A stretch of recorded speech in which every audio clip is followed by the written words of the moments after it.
We are pleased to welcome now Drake Bassett, President and CEO of Palmer Home. Hey, Drake. Hey, Gerard. How you doing? Doing great. So give us an update from the Palmer Home. What's going on? Well, it's really great. It's been a good, I can't believe we're already talking Thanksgiving, Christmas, but our kids have been in school. They've been doing lots of different activities. It's been fun to watch them, have a good school season. I was just thinking about some of the activities they've been able to participate in. So it's been a lot of fun to see them, not only learning their academics, but also, getting involved in new things. As they get older, of course, they get to enjoy some new programs. So that's been pretty cool.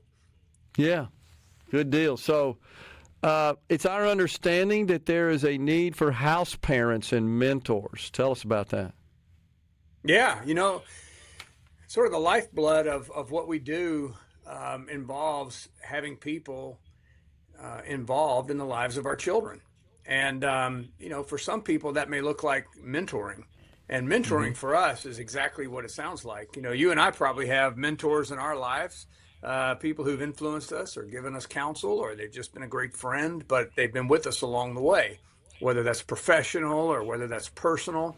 Well, these children need mentors. And of course, we have great staff here and we have people who are involved in their lives. But what we're talking about is if somebody has a few minutes in their life and they would be willing to spend a Friday evening, or they'd be willing to maybe participate on a Saturday, and over time, maybe it becomes a weekend kind of thing. We've seen mentor relationships grow where you might have, say, a couple who say we want to be a mentor couple, and we'll take a young boy or girl, and they'll go with us to the ball game on Saturday, or they'll go with us as we do some Christmas shopping, or they'll do this or that. Obviously, people go through the process to confirm that it all matches up, but we've had such great success with those kind of mentors, and that leads sometimes to interest in foster care, and it also the need for house parents. Some people say, hey, I want to do this full time. I'd love to be a part of your program. And I think, again, the lifeblood is the influence that these folks have on the children that we bring into our care. That's really needed. So if anybody out there is interested in that sort of work, our website talks about it. We'd be happy to talk with you, but by all means, it's just such a great opportunity to make an impact and serve in your life. Absolutely. So, Drake, what's the current count? How many do you have in the Palmer home these days?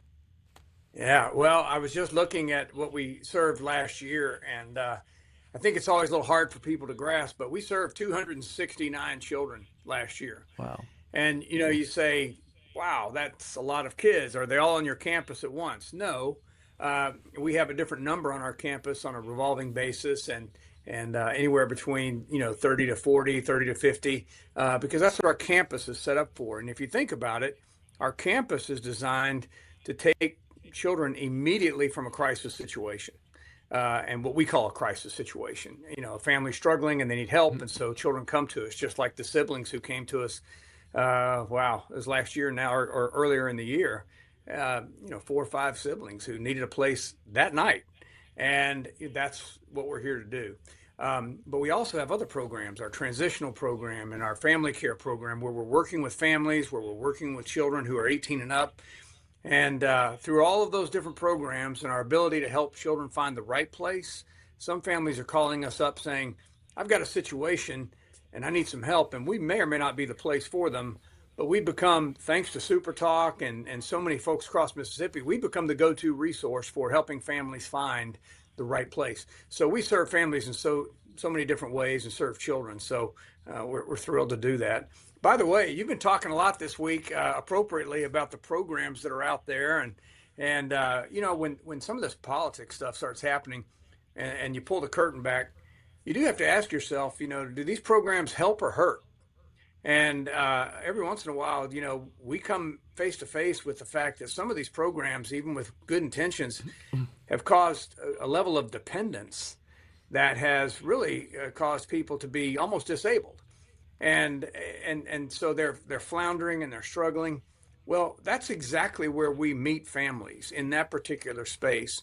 And again, when I say we need house parents, we need mentors, we need people, we're talking about people who will influence children for the future so that they learn responsibility, so that they learn to work, so that they learn about faith and they take ownership of their life. When I hear these statistics and I hear all these numbers, never mind the politics, something tells me that somebody missed out on good teaching, good principled living. And I believe Palmer Home offers that to the children who come to us. And I see that all the time. Yeah, there's no doubt that that's a huge problem.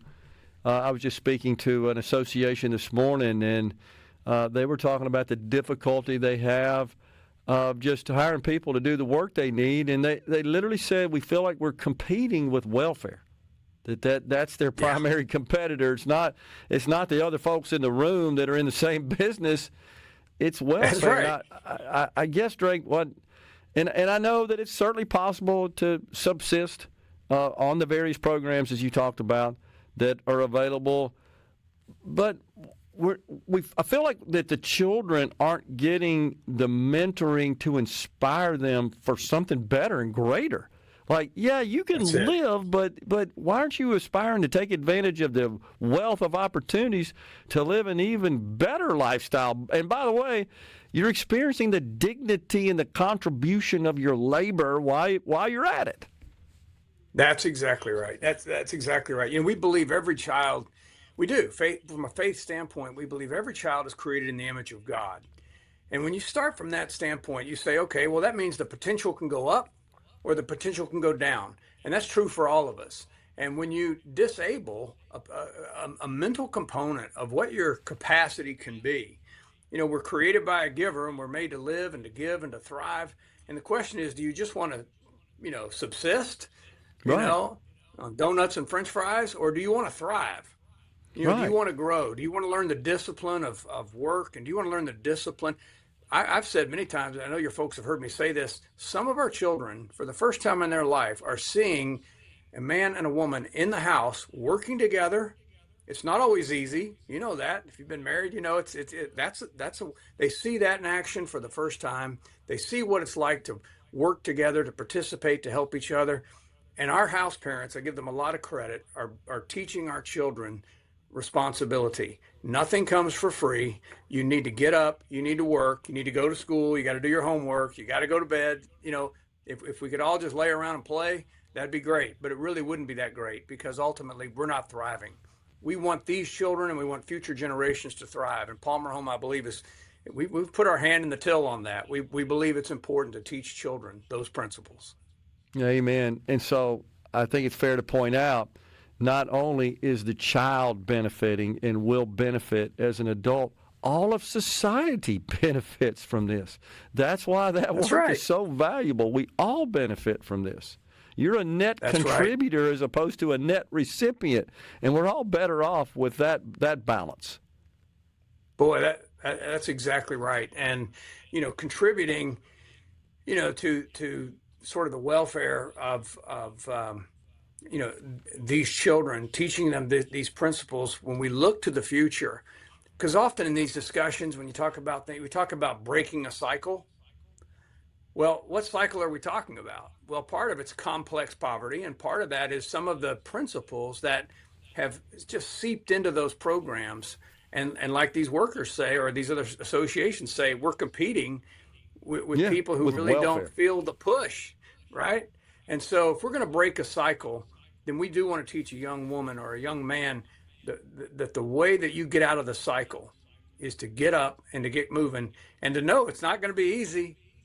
I know it's not going to be easy, but the reality is your life will be richer. Your life will be fuller. Your life will be more of a contributor to overall society if you can embrace those principles. And so we try to practice those. We certainly try to teach those because we believe that's life-changing for a child. And we also believe it breaks the cycle that they came from. And, we've seen some of our kids graduate high school for the first time or go to college for the first time. What are they doing? Well, they're taking new principles, new approach, new response, and that ain't easy. But the reality is their life is going to be different. No doubt about it. Well, I know you guys do fantastic work, and I just want you to know you're not only providing a valuable service, I can't emphasize this enough, to the children in these families, but to society overall, and we're appreciative of that, Drake. Always good to talk to you and see. If I don't see you, hear from you again, you have the best of holidays, and please give our regards to all the parents, all the staff, and all the children at Palmer Home. Thanks, Drake. Thanks a lot, Gerard. Appreciate everything. Take care. Yes, sir. We're coming right back in the Element Wealth Studio.